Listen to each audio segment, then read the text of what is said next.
The sky was as still as Eliza's breath, a cloudless stretch of blue above the clapboard church on the edge of a forgotten western town. The wind was dry, the prairie silent. Inside the church, the candles had burned low, the benches were half filled, and the whispers had begun to sting sharper than any knife. Eliza McGraw stood at the altar, her hands trembling slightly as she clutched a bouquet of wildflowers picked that morning. Her wedding dress, though simple and hand-sewn, hugged her figure with modest grace. Her cheeks, once flushed with hope, had begun to pale. It had been nearly an hour since the bells rang. Nearly an hour since her intended Caleb, Moron, was supposed to arrive on horseback and take her as his wife, but there was no sound of hooves. No sign of Caleb, and then the whispers started to take shape. He ain't coming. I saw him ride off with that red-haired saloon girl 2 nights ago. She should have known better. He was always sweet-talking anything in a skirt. The townsfolk muttered and shifted uncomfortably. Eliza's heart sank deeper than she thought possible. Her father was long buried. Her mother passed from fever. She'd lived in her late uncle's rundown cabin outside town, relying on sewing work and kindness for scraps. Marrying Caleb was supposed to change all that. She had believed him when he said she was the only woman he wanted to build a life with, that she'd never be alone again. But now, standing alone under a cross that cast long shadows across the pews, she realized just how foolish she'd been. Finally, the preacher cleared his throat and stepped forward. "Miss Eliza, perhaps we should—" "I'll go," she whispered, her voice cracking like dry wood. She didn't wait for anyone to respond. With her head held high but her chest caving inward, she stepped out of the church and into the dust-blown street. Her boots scraped against the wooden steps as she descended, bouquet slipping from her hands. No one followed. No one stopped her. The dress dragged in the dirt as she walked down the road, past the blacksmith's, past the general store, past the wagons filled with people too polite to speak and too cruel to help. Even the preacher didn't call after her. They didn't see her as a bride anymore. Just a pitiful woman who'd been left publicly, humiliatingly, for a bottle girl from the saloon. Eliza kept walking until the town shrank behind her. Past the last fences, past the wheat fields that hadn't grown well this season, past the broken sign that marked the county line. She didn't know where she was going, only that she couldn't stay. The shame was too thick, the stares too cruel. As the sun dipped low on the horizon, Eliza's legs gave out beside a scraggly mesquite tree. The dress clung to her with sweat and dust. Her hair, once pinned neatly, hung in tangled strands across her neck. She pulled off her shoes and hugged her knees. The silence was deep out there, the kind of silence that seemed to swallow everything good. She didn't cry. She'd done that the night Caleb had come to her door drunk, making promises. He didn't mean. This wasn't sadness. It was something deeper, hollower. Like the earth had shifted and she'd fallen through, and that's when she saw him. A silhouette at the edge of the horizon. A tall, broad-shouldered figure on horseback, slowly approaching. Not fast like a traveler with purpose, just steady. Watching her, studying her. She thought he might ride past, but instead, he dismounted and stood still a few feet away. Even in the fading light, she could see he was Comanche. His long black hair was braided behind his shoulders. He wore no shirt, just deerskin pants and moccasins. A necklace of bone and turquoise rested on his chest, and his dark eyes held no judgment. Just calm. Eliza straightened slightly, her voice hoarse. "I don't have anything you want." The warrior didn't speak. "I don't need saving." Still, he said nothing, but he reached into a small leather pouch tied at his side and drew out a canteen. He tossed it gently to her feet. She stared at it. "Why?" Finally, he spoke, voice low and even. "You look like a woman with nowhere left to go." His words hit harder than he probably intended. Eliza didn't answer. She just reached for the canteen and drank like her life depended on it. Maybe it did. The Comanche sat down a few feet away, cross-legged, silent dot, and so the bride without a groom, and the warrior without a word, sat in the twilight neither. Knowing that by dawn, both their lives would be bound in a way neither expected, the prairie night brought a strange kind of stillness, one that didn't feel empty, but expectant. As stars blinked to life above, Eliza sat beside the Comanche warrior, canteen still in her lap, unsure of what to do next. He hadn't moved since offering her the water. He just sat there solid, unmoving, quiet. The firelight from his small camp a few feet away flickered against his bronzed skin. She noticed then how young he seemed, not in the softness of youth, but in the unweathered sharpness of his face. He was strong, but not threatening. Watchful, but not invasive. Eliza finally broke the silence. "Do you live near here?" He nodded once. 3 days north. "My people move with the buffalo." She hesitated. "Why are you here then?" His gaze didn't waver. "I was following a wounded horse. Thought it might lead me to something important." She blinked. "And it led you to me?" Another small nod. Eliza wasn't sure if he was teasing or speaking truth. She glanced at the dark land around them, realizing how vulnerable she was. No weapon, no home, no food, no family. And now sitting with a man her people would have warned her against since childhood. But he didn't scare her. Not like the settlers in town did with their whispered threats and sideways glances. This man, strange as he was, had offered water instead of words. That meant something. "I should go," she said softly, rising on wobbly legs. "I'll find some place to stay for the night." "You won't," he said bluntly, standing too. His height startled her again. He was a giant, a full head taller than any man she'd ever seen. But there was no menace in his stance, just certainty. "Why not?" she asked. "You were left by a white man," he said. "Now the other men in town will think you're free to take." Like a leftover scrap. The brutal honesty of his words made her stomach twist. She knew he was right. Caleb had shamed her. In the worst way. Her worth in that town had been tied to his name, and now she was just discarded. "I can take care of myself," she muttered, though even she didn't believe it. The warrior stepped closer, not touching her, but letting the firelight bridge the gap between them. "I saw the way you walked out of town. You have. No weapons, no food, no plan." Eliza bristled, but her chin trembled. "I had a plan," she whispered, "but he left." There it was, the truth, as bitter and dry as the wind that swept over the plains. She wasn't just humiliated, she was untethered, lost. The man was silent for a long while. Then, in a voice deep and even, he said, "My name is Dakota." She looked up at him, surprised. "It means friend to everyone," he added. "Eliza." She replied softly, brushing hair from her face, "My name." He nodded again. Then came the sentence that would change everything. "Come with me." "You'll be safer where I am." Eliza stiffened. "To your tribe?" "No," he said. "To my camp. I travel alone now. My horse is strong. I have food." "You'll ride with me until you decide where you belong." She hesitated. The offer felt too kind, too sudden. Her whole life, no one had offered her shelter without a price. And now here was a Comanche warrior, one the townsfolk would have called a savage, offering her the one thing she needed most, safety. "Why?" she asked. "Why would you help me?" Dakota looked at her, eyes steady. "Because I've known what it is to be unwanted." Something in her cracked open then.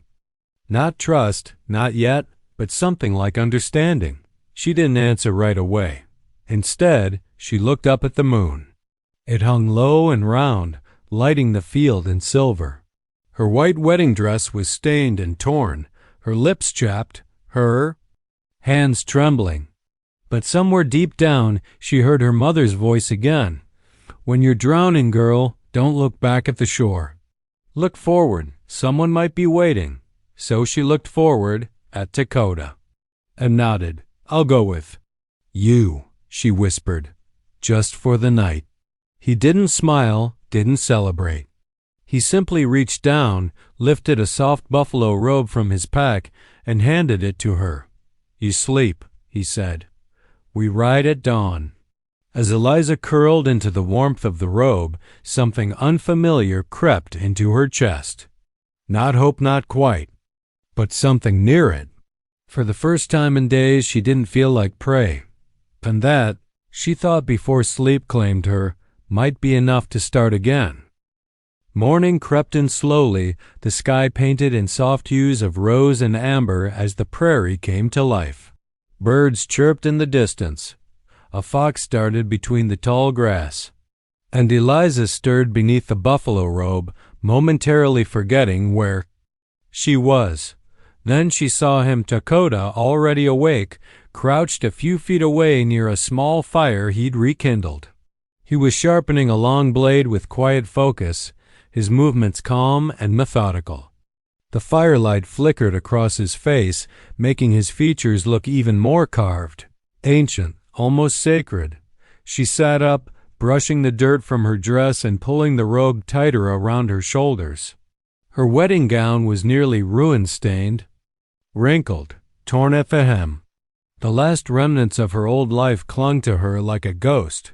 You slept, he said without looking up. Good.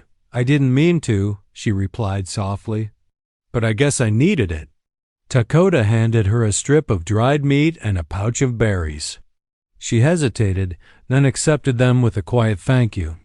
They ate in silence, broken only by the rustle of the wind and the occasional chirp of birds. After a few minutes, he stood and scanned the horizon. His eyes narrowed. What is it? She asked, suddenly alert. 2 riders, he said flatly. Men from your town. Eliza felt her stomach tighten. Are they following me? They aren't traveling. They're searching.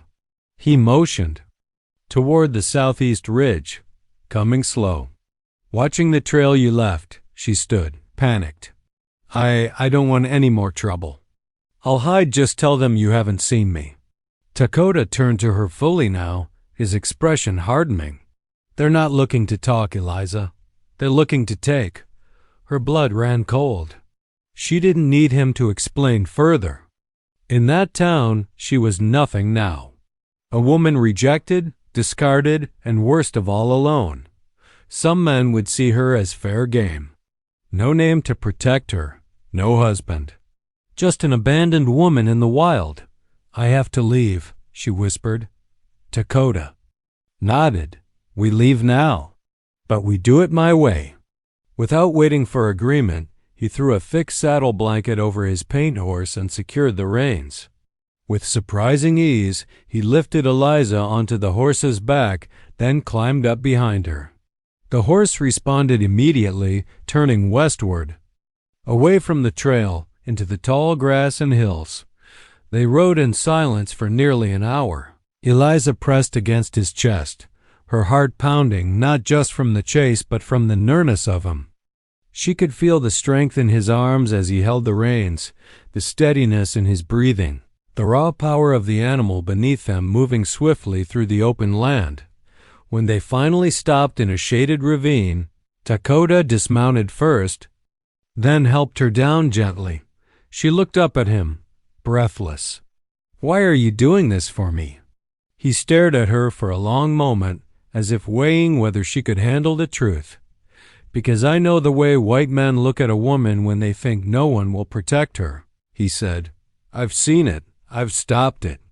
Eliza's throat tightened. And now you're stopping it again. He didn't answer directly. Instead, he knelt and drew a crude map in the dirt. We ride west. I have a place I use when I'm alone. Safe. Quiet. You'll stay there until you decide your path. She knelt beside him, scanning the lines. What if they follow us again? He looked her in the eyes. They won't. Not when they see who rides with you. That's when it hit her. He wasn't just a man helping out of kindness. He was protection. In the eyes of anyone who might come looking, she wasn't just some cast-off settler girl anymore. She was his now, and that thought, though terrifying in its own way, didn't make her run. It made her exhale, slowly, as though, for the first time since the church bells stopped ringing. "You're not safe here," he'd said. She believed him. But maybe she was safe with him. By late afternoon, the sun cast long golden shadows across the prairie, and the wind had turned cooler, brushing the grass like a whisper. Eliza and Dakota had ridden for miles without another glimpse of the riders. Still, the fear clung to her like sweat beneath her dress. Every snap of a branch, every flutter of a bird's wings made her heart skip. They stopped near a creek tucked between low, rocky ridges, hidden, quiet, and far off any wagon trail. Dakota dismounted and offered his hand again, steady as ever, helping her down. His touch was firm but respectful, never lingering, never demanding. He led her to a flat stone near the water, and they sat beneath the sloping shadow of an old cottonwood. The only sounds were the creek's soft gurgle and the distant call of a hawk overhead. Eliza pulled the buffalo robe tighter around her shoulders. "Do you always travel alone?" He nodded. "Since last winter." "Why?" she asked, voice soft. He didn't answer right away. Then he said, "My brothers chose the path of war. I did not. That made me alone." Eliza looked over at him, surprised. "You walked away from your people?" "No, I walked towards something different," he said simply. She was quiet after that, unsure of what to say. The idea of walking away from everything, it didn't seem so foreign now. She'd lost her name, her reputation, her place in town. She was adrift. But this man, this stranger, he seemed to have built strength from the same kind of loss. Dakota stood and stepped away briefly, returning moments later with a rough cloth-wrapped bundle. He unrolled it beside her, a small offering of dried meat, roasted corn, a carved bone comb, and a folded length of soft deerskin. "For you," he said. She blinked in surprise. "Why?" He met her eyes, and this time there was no guarded silence, no careful pause. Just words clear, deliberate, steady. "Because I will not carry you like a burden. I want you beside me, not behind. You are strong. But you need shelter. I have that." She stared at him, heart pounding. "Be my woman," he continued. "Not like the white man said in church, not with false words. Not for a dress, for truth, for fire. I give you a home. And you give me your trust." The words hung heavy between them. Not forceful, not romantic, even. Just raw and real spoken. By a man who had seen too much war to play games. Eliza's first instinct was to laugh, but no sound came. She wasn't sure if she was more stunned by the proposal or by how deeply it stirred something inside her. "I don't know you," she said softly, unsure whether it was a protest or a confession. "I've sat beside you without asking." Dakota replied, "Fed you without price, protected you without name." "You don't even know what I've done," she said, voice cracking. "I'm not pure. I lived with a man once. I believed his lies. I wanted something more, and I let him touch me." Dakota stepped closer, his voice quiet and sure. "You are not your past. You are what you choose now." Tears stung her. Eyes, not from shame, but from the relief of being seen, truly seen, not as damaged or worthless, but as someone still whole. She looked down at the bundle, her fingers tracing the comb, the soft leather. No man had ever offered her anything that didn't come with strings. This one was offering her something she didn't think she'd ever deserve again: dignity. "I don't know if I can love again," she whispered. "I didn't ask for love," he said. I asked for your fire and your trust." She met his eyes. They were steady, unreadable, but there was something there, something ancient and patient. Like the land itself. Eliza exhaled, long and slow. "Then let's build a fire." Dakota nodded once, and that was all. Not a kiss. Not a ceremony. Just a silent agreement beneath a cottonwood tree, beside a creek that had likely run for 1,000 years. And for the first time in weeks, Eliza didn't feel like she was surviving someone else's storm. She felt like she had chosen to walk into her own. The next morning, Eliza awoke before sunrise to the rustling sound of Dakota preparing their small camp. The embers of last night's fire still glowed faintly, and the scent of damp earth and smoke filled the crisp morning air.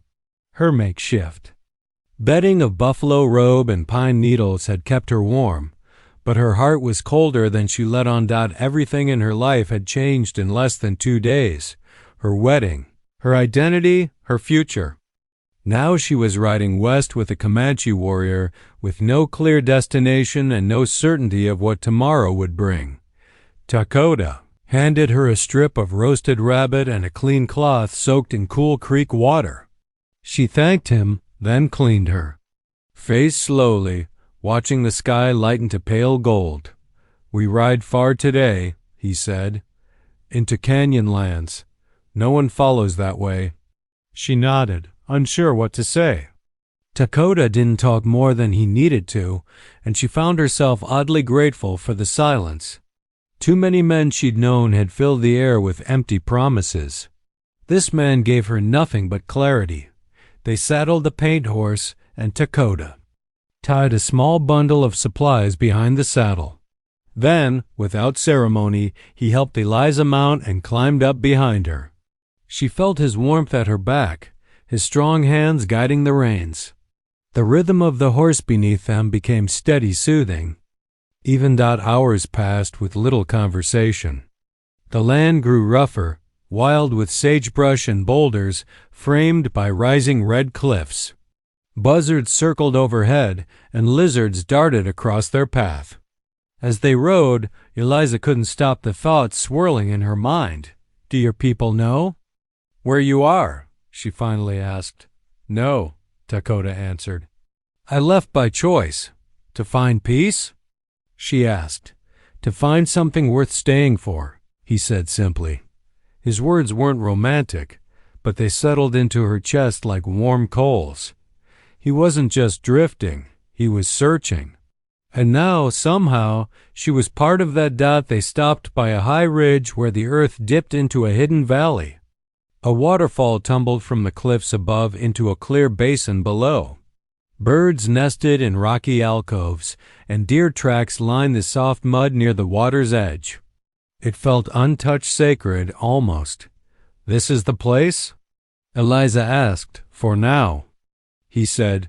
Dakota unsaddled the horse and let it graze nearby. He began clearing an area near a large flat rock, stacking branches and dried grass to build a small shelter.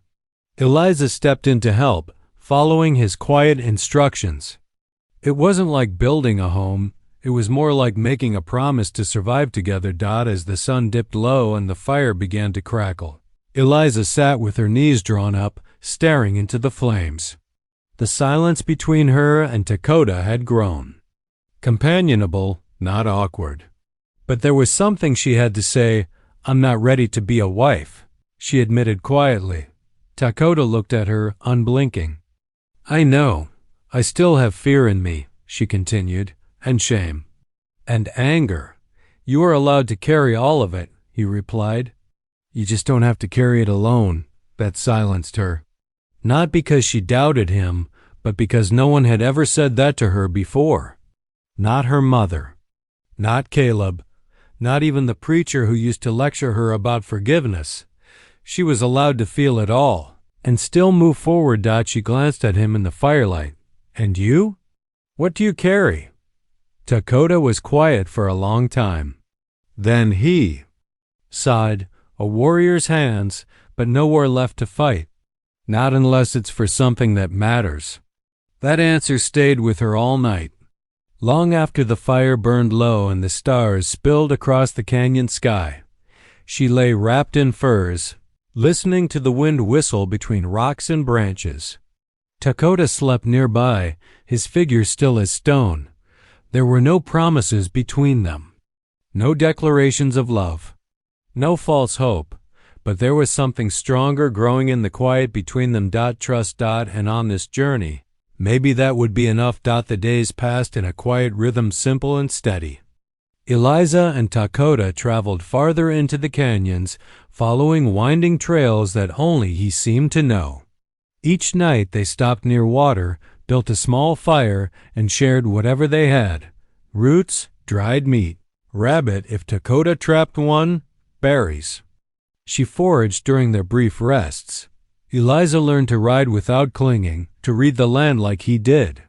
She still wore the remnants of her wedding dress beneath the robe he'd given her, but each day it tore a little more, faded a little further, like the version of herself that once believed a settler's marriage would save her. Then, one cloudless morning, Dakota said, "We ride to my people now." Eliza's breath caught. "I thought you left them." "I did. But you are not safe alone forever. My people must see you, know you, accept you." She didn't argue. She had learned not to question his timing. Instead, she nodded, heart heavy. With anxiety, they rode for 2 days before the land opened into a wide valley ringed by hills. Smoke curled from a dozen lodges made of buffalo hide and wooden poles. Children ran barefoot through tall grass, and women tended fires or stirred pots with carved paddles. Horses grazed at the edge of camp. It looked peaceful, almost like something from a dream. But the moment Eliza and Dakota rode in, the mood shifted. Eyes followed them. Conversation stopped. A group of young warriors at the edge of the lodge circle narrowed their gaze at her, some with curiosity, others with cold suspicion. Akeoda rode tall, chin high, expression unreadable. He said nothing, offered no greetings. He led her to an open space near the riverbank and dismounted, helping her down gently. "Stay by me," he said low. She did. Within minutes, a half-dozen figures gathered.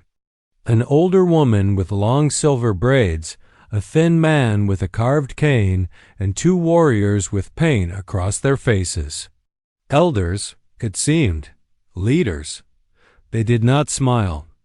The silver-haired woman spoke first. "Dakota, you return, but not alone." "I return with truth," he answered, "and a woman who has survived much." The elder looked Eliza over carefully, her face stern but not unkind. "She is not of us." "No," he agreed. "But she has no people left, no home. She asks for nothing. I offer her shelter." "She will bring trouble," one of the painted warriors said coldly. "If not from her kind, then from ours. The balance is fragile." "She brought no danger." "I did," Dakota replied. The words made Eliza's skin prickle.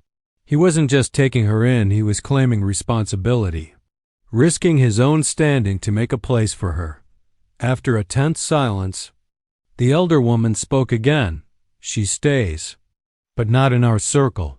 Build her a place near the west trees. Let her be watched." "She is not a prisoner," Dakota said. "She is a question," the old woman answered, "and questions must be answered with time." He gave a single respectful nod. That evening, Dakota and Eliza worked together to build a small shelter of willow branches and hides near the edge of camp, where the trees whispered above them and the river could still be heard nearby. As they worked, women from the camp passed by, some carrying baskets, some leading children. None spoke to her, but they stared, and Eliza could hear the whispers behind her back. Why did he bring her? She's not Comanche. She won't last. She run. Or bring soldiers. Eliza kept her head high, her hands steady as she tied cord around the frame of the shelter. She had heard worse. But this time, she wasn't alone. That night, she sat near their small fire, the whispers still echoing in her ears. "They don't trust me. They shouldn't," Dakota said plainly. "Not yet." She looked at him, surprised by the bluntness. "And you?" "I don't need trust," he said. "I see who you are when there's no one watching." That answer sank deep. He wasn't trying to defend her to others. He was letting her prove herself in her own time, in her own way. No one offered her friendship that night. No food, no words of welcome, but Dakota built her a fire, sat beside her in silence, and when the wind blew cold, he stood and tied and teed. Extra height across the shelter's entrance without being asked. The camp did not accept her yet, but he had, and that, Eliza realized, was the first stone in the foundation of something new. The days in Dakota's camp were not easy, but they were honest. And for Eliza, honesty was a kind of salvation she hadn't known she needed. Each morning, she rose before the sun, gathering water from the stream near her shelter. The camp women still avoided her, speaking only in quiet Comanche words she didn't yet understand. But Dakota had taught her the basics: how to say thank you, how to ask where, how to greet with respect. And though her tongue stumbled often, her effort did not go unnoticed. She took her task seriously. She offered to help where she could, bringing firewood, plucking feathers from wild hens caught near the river, and scrubbing cooking pots clean with sand and grass. Still, the women mostly kept their distance. Some watched her with narrowed eyes. Others simply pretended she wasn't there. The children, however, were different. At first, they followed her from a distance, whispering and pointing. Then, one bold little girl approached while Eliza washed berries by the stream. The child pointed at her own chest and said, "Naya." Eliza smiled. "Naya," she repeated, tapping her heart. The girl grinned and ran off, but the next day she returned. Then another child joined, and another. Soon the sounds of cautious giggles and broken translations filled the edges of Eliza's days. Dakota remained a steady, silent presence through it all. He watched without interfering, only stepping in when someone, usually a warrior, lingered too long near Eliza with suspicion in their eyes. A tilt of his head, a quiet word, and the trouble vanished. She noticed that no one openly challenged him, even if they didn't agree with her presence. One evening, while she sat beside Dakota's fire sewing a torn blanket, he handed her a small piece of soft leather with a simple beaded pattern stitched into the corner. "For you," he said. She looked up, confused. "What is it?" "A symbol," he replied. "The blue means sky, the white means truth. The path in the middle is yours." She ran her fingers over the beadwork, struck. Silent. "I've never been given anything with meaning before," she finally said. "You have now." She held the leather square close to her chest, unsure what to do with the rising warmth inside her. Later that week, one of the older women, Naya's grandmother, shuffled over to Eliza's shelter and handed her a pot of stew without a word. It was the first act of kindness from someone other than Dakota. Eliza nearly cried. "Thank you," she whispered, and the woman gave a small nod before walking away. That night, Eliza asked Dakota, "Why are they starting to soften?" He replied simply, "Because they see how you work, not how you speak, not how you were born." Eliza tilted her head. "Do they respect me?" "Not yet," he said. "But they no longer wish to drive you out. That was enough." More than enough. Another shift came the following day. A young man barely older than a boy returned to camp with an arrow wound in his shoulder. A hunting accident. The camp's healer was away with the northern riders, and panic rippled through the lodges. Eliza had seen wounds like that before. Her father had been a trapper. She'd stitched up a few gashes and cleaned festering cuts back when survival meant doing what you had to. Without asking, she approached the wounded boy. His family tensed, uncertain, but Dakota stood nearby, watching her. Eliza knelt, examined the wound, and calmly cleaned it with boiling water and crushed yarrow Dakota helped her gather. The boy winced but said nothing. Her hands were steady. Her voice, soft but sure. By the time she stitched him up, the crowd watching had grown quiet. No one thanked her. But they didn't stop her either. And when she finished, the boy's mother, stoic and silent, placed a pair of rabbit-skin moccasins at Eliza's shelter later that night. Eliza wept quietly as she held them. It wasn't full acceptance yet, but it was something far rarer, earned trust. And when she sat beside Dakota that night, both of them quiet beneath the stars, she finally asked the question that had been building in her chest since the day he found her. "Why did you choose me?" Dakota looked at her, long and slow. "Because you didn't beg for saving," he said. "You saved yourself the moment you walked away." The winds shifted one late afternoon, and the air smelled of dust and something else. Eliza couldn't place something tense, electric.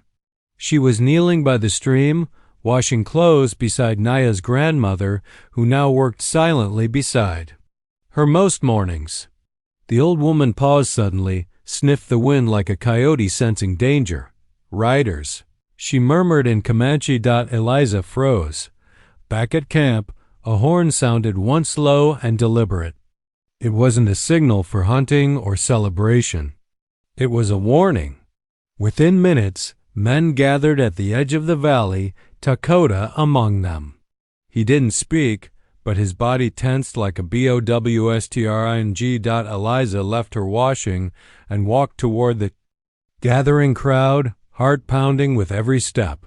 Out beyond the ridge, 5 riders appeared, settlers, armed, and leading them was the one man Eliza never wanted to see again, Caleb Morin, her former fiancé, the man who'd left her at the altar with nothing but shame and whispers. His slick brown hair was longer now, his skin sun-scorched and cruel-looking. He wore a revolver at his hip and a smug expression like he'd already won. "Eliza," he called from his saddle. "Ain't this something?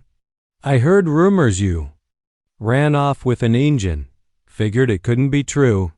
The Comanche warriors shifted restlessly, but no one spoke. Dakota stood beside Eliza now, arms folded across his chest, his silence more intimidating than a drawn weapon. Caleb continued, "You left a few things back home, like your good name, your debts, and a promise to marry. That makes you mine." "Girl," Eliza's voice came low but steady, "I owe you nothing." Caleb's smile thinned. "Well, a judge might see it different. And the man I rode with here, he's got a bounty order. Claims you ran off with property." A murmur rippled through the crowd. Dakota stepped forward then, slow and controlled. "She is not property." Caleb eyed him. "You speak English?" Dakota didn't answer. He turned to the gathered elders, instead speaking firmly in Comanche. Eliza didn't know all the words, but she understood enough. She belongs to no man. But if she must be claimed to be safe, then she is mine. The camp fell silent. Caleb scoffed. "You think I'm going to leave without her? I'll bring 20 men next time. You think your arrows will stop bullets?" Dakota's expression didn't change, but his presence did. It grew heavier, darker. "You're not the first white man who's threatened this land," he said. "And you won't be the first to leave it bleeding." One of the warriors notched an arrow. Another uncoiled his lasso. Tension snapped like kindling in the wind. Eliza stepped forward then, between Dakota and Caleb. "No one's bleeding today," she said sharply. "But listen to me, Caleb. If you ever come back here, you won't find the same woman you threw away. You'll regret this," he growled. "You think that savage will protect you forever?" "I don't think it," she said. "I know it." Dakota stepped beside her, towering, silent, unmoving. And for the first time, Caleb's bravado cracked. His fingers twitched near his pistol, but he didn't draw. He spit in the dust, yanked his horse's reins, and rode off without another word. The other riders followed. Only when the sound of hooves vanished into the hills did Dakota breathe again. Eliza looked up at him. "They'll come back. I know," he said. She swallowed hard. "You didn't have to say I was yours." "Yes, I did," he replied. "Or they wouldn't listen." A beat passed. "Did you mean it?" Dakota looked her square in the eyes. "Do you want me to?" Eliza didn't answer, not with words. Instead, she stepped closer, laid her hand over his chest, and knotted Dot around them. The tribe began to stir again. Conversations resumed. Fires were relit. But something had changed. Dot, not just between Eliza and her past Dot, between her and this place, between her and him. The night after Caleb's departure, the camp was unusually quiet. No celebration followed their defense, only a heavy, solemn calm. The kind that came after a storm, when everyone waited to see if the clouds were truly gone or just circling back. Eliza sat near Dakota's fire, her hands wrapped around a clay cup of warm cedar tea. The children didn't come around that evening. The women kept to themselves. Even the dogs moved softly, as if honoring a hush. Dakota hadn't said much since the confrontation. He sat across from her, sharpening a bone-handled knife, his face calm but unreadable. Eliza finally spoke. "Do you think he'll come back?" Dakota nodded once. "Men like that don't let go, not when they feel shamed." She exhaled, gripping the cup tighter. "You risked a war to protect me." "I risked nothing I wouldn't risk again," he said, setting the knife down. Silence stretched between them, but it wasn't the strained kind anymore. It felt full, like a breath that hadn't yet been released. Then Dakota rose and motioned for her to follow. Curious, she did. He led her past the fires, past the sleeping dogs, and out beyond the line of tall sagebrush where the moonlight poured across the plains like spilled silver. There, nestled between two hills, stood a half-finished lodge frame. Bent saplings arched in a dome, lashed together with rawhide. It looked like the beginning of something new. "What is this?" Eliza whispered. Dakota turned to her. "A home," she blinked. "For who?" "For us," her breath caught. Not because she was surprised, but because she had hoped. "You never asked if I wanted to stay," she said, voice quiet. "I watched you learn our ways," he replied. "You didn't run when the fire got hot. You didn't break when the women turned cold. You didn't flinch when your past returned. You stayed." She stepped closer to the frame, running her fingers over the smooth, bent wood. It wasn't large, but it was enough. Enough for warmth, for sleep, for trust. "I don't need saving anymore," she said. Dakota stepped behind her. "No, you never did." She turned to him slowly. "But I want something more than survival." He nodded. "Then let's build it." The moonlight lit the angles of his face, casting silver across his hair. Eliza looked up at him, not with fear, not with doubt, but with a calm kind of certainty. The kind she had never felt in her old life.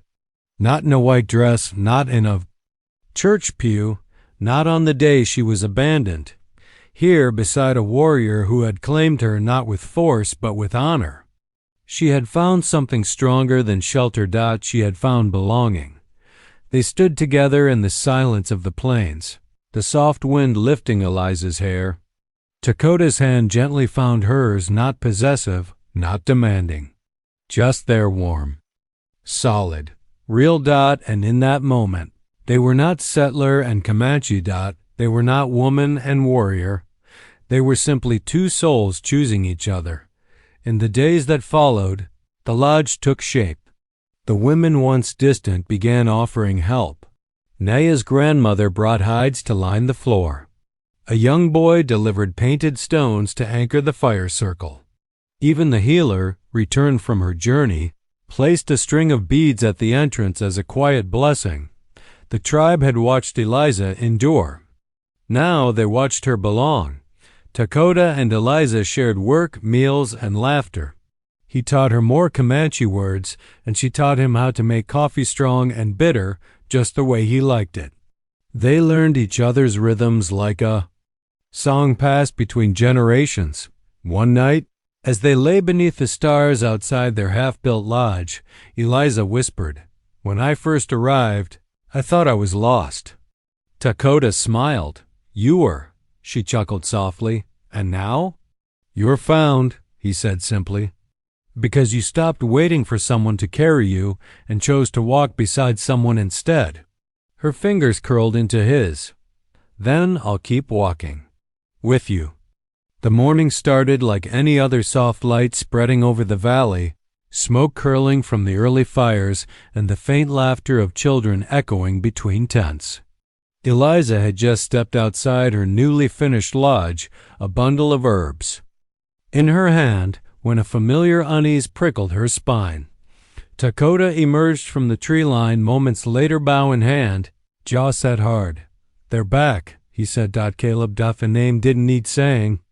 She knew, felt it. This time they came with 10 men, all mounted, all armed. Caleb rode in the center, a rifle resting across his lap like a threat.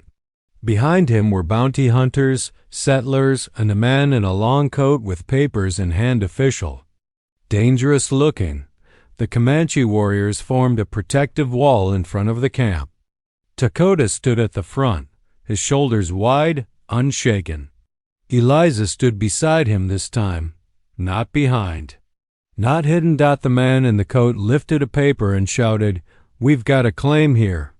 This woman, Eliza Hart, was reported stolen property, and she's wanted for questioning in Fort Mason. Gasps rippled behind her. "Property?" Eliza stepped forward.